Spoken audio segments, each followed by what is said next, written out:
నెల్లూరు జిల్లా పంటపాలెంలో TDP YCP వర్గ విభేదాలు బహిర్గతమయ్యాయి. పంటపాలెంలో ఇరు వర్గాలు ఘర్షణ పడ్డారు.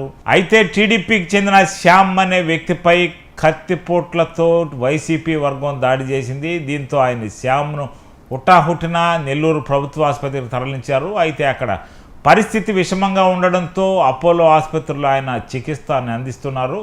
ఇప్పటికే శ్యామ్కు 7 కత్తిపోట్లు పొడిచినట్టు డాక్టర్లు గుర్తించారు. ఈ నేపథ్యంలో శ్యామ్ పరిస్థితి సీరియస్గా ఉన్న నేపథ్యంలో అపోలో వైద్యులు చికిత్సలు అందిస్తున్నారు. దీని సంఘటనపై పోలీసులు కేసు నమోదు చేసి దర్యాప్తు ప్రారంభించారు. ఈ సంఘటనకు బాధ్యులైన లెనిన్, సందీప్, దిలీప్లను పోలీసులు అరెస్ట్ చేశారు. అయితే ప్రస్తుతం వీరు పోలీసుల కస్టడీలో ఉన్నారు. పరిస్థితి ఇక్కడ ఉద్రిక్తంగా మారింది. ఈ నేపథ్యంలో పంటపాలెంలో పోలీసు బందోబస్తు ఏర్పాటు చేశారు.